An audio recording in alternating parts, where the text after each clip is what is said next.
La cosmovisión no es nada más el modelo del mundo que tiene una persona o una colectividad durante un tiempo determinado.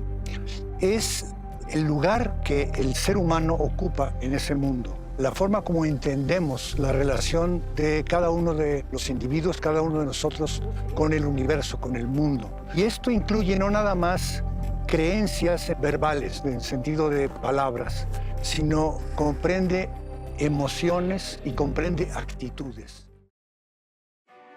Entendemos estas múltiples formas en las que estructuramos el universo generalmente a partir de nuestra propia lengua materna. La lengua materna es el gran estructurante de las formas de concebir el mundo, el tiempo, la familia, el cuerpo humano, todos los seres que habitan en este mundo y también los seres del más allá. La palabra lo dice. Es como vemos el cosmos, ¿no? Cómo vemos todo lo que nos rodea, cómo vemos el mundo, cómo vemos nuestra sociedad, cómo vemos... hasta cómo nos vestimos.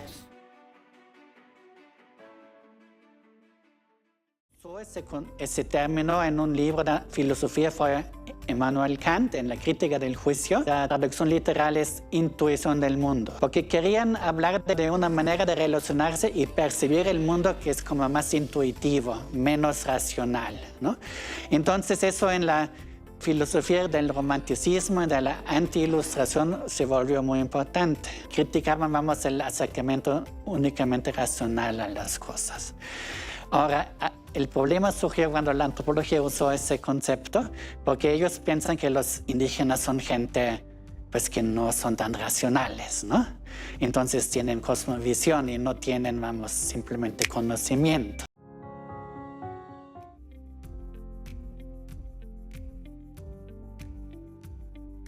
El hecho de que las migraciones cambian la faz, cambian el tejido social de nuestras sociedades contemporáneas, y en este ámbito creo que cognición, inclusión y cultura son tres ejes, un triángulo, tres miradas necesariamente complementarias que nos ayudan a volver nuestros sistemas educativos, nuestras soluciones de enseñanza-aprendizaje más pertinentes, más contextualizadas y más arraigadas en cada una de nuestras realidades latinoamericanas y caribeñas. Este concepto, Fernando ya lo mencionaba, un concepto muy polisémico, que es el de interculturalidad.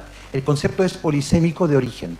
En distintas partes del mundo, Laura Mateos, en un trabajo, ha hecho una especie de genealogía, un rastreo genealógico del concepto de lo intercultural, sea como adjetivo, como sustantivo, y en distintas partes de Europa y América Latina, desde los años 30-40 del siglo XX hasta la fecha, se ha comenzado a utilizar en relación a población extranjera de la posguerra en Europa, en relación a comunidades migrantes postcoloniales en Francia, en el Reino Unido, en otros países, pero también se ha utilizado en América Latina en relación a movimientos sociales relacionados con la educación popular, relacionados con la teología de la liberación, relacionados incluso con la salud intercultural.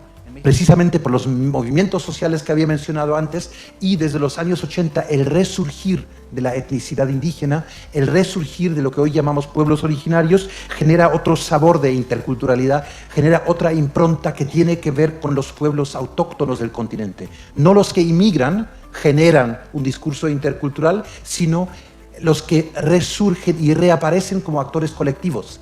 O sea, no es solo un término que se refiere a que un barrio, una escuela, una comunidad es intercultural por su composición demográfica, sino que a la vez es un proyecto prescriptivo normativo, un deber ser, cómo debería ser el trato, la comunicación entre grupos diferenciados. Implica metodologías de trabajo específicas, más dialógicas, más horizontales, menos monológicas, menos enciclopedistas en cuanto a la transmisión de los saberes, y por supuesto tiene implicaciones para un proyecto político de sociedad, a la vez que tiene implicaciones para un proyecto pedagógico de escuela. ¿Cómo queremos pensar esas escuelas del siglo XXI donde la población es cada vez más diversa, donde los saberes que llegan al aula son cada vez más distintos y por tanto también requerimos de nuevas formas de enlazar, enseñar, transmitir estos saberes.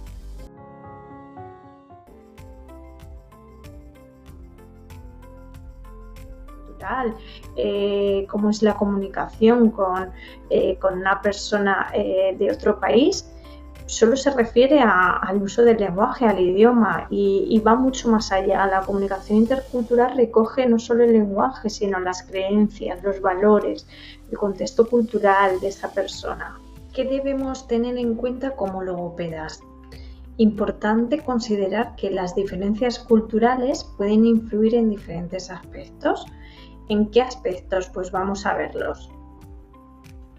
Pues puede influir estas diferencias en el vocabulario y en la gramática, en las creencias y actitudes hacia los trastornos del habla, del lenguaje, en las prácticas educativas y culturales. Otra de las competencias que tenemos que tener como logopedas dentro de la comunicación intercultural serían las actitudes, es decir, fomentar una actitud de respeto, curiosidad y apertura hacia otras culturas, y reflexionar sobre nuestros propios prejuicios y suposiciones, y trabajar activamente para superarlos. Es muy importante, en primer lugar, cuando les llega un niño de otro país, en el cual hay bastantes desafíos a nivel de lenguaje y de habla.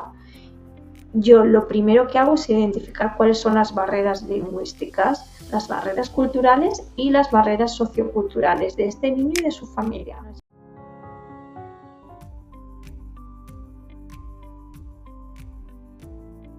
Aprender conceptos como libertad, resistencia, autonomía y organización no es un tema de los modelos educativos tradicionales.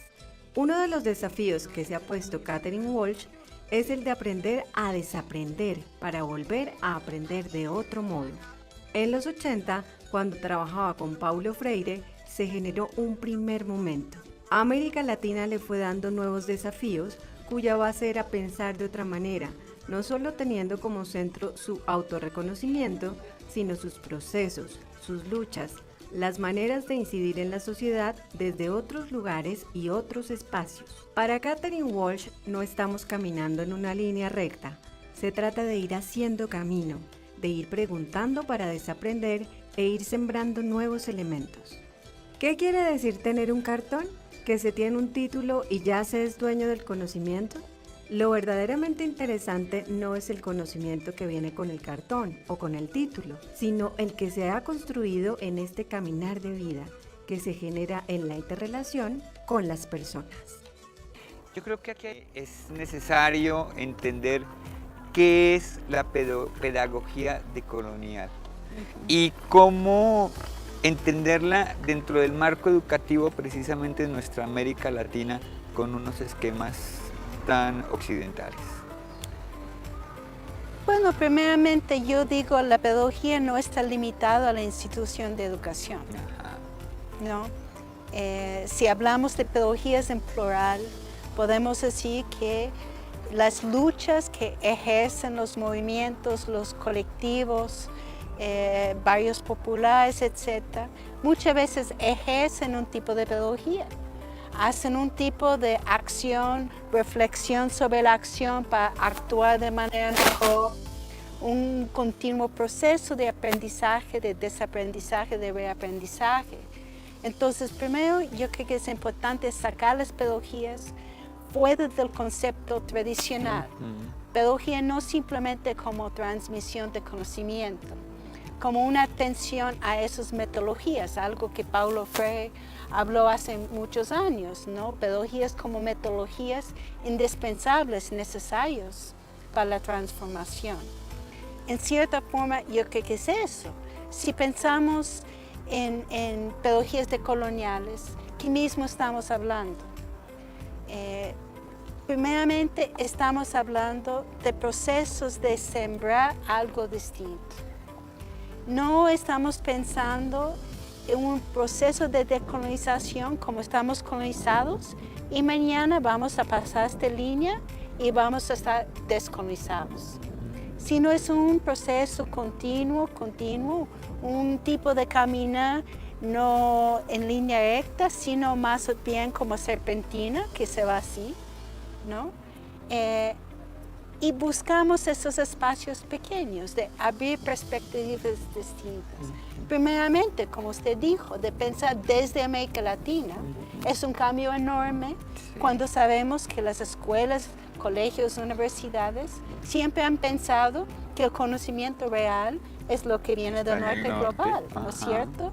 Entonces, de empezar a pensar desde acá es el primer eje importantísimo para ir descolonizando poco a poco la perspectiva, la mente, pero también el reconocimiento del lugar desde donde estamos pensando.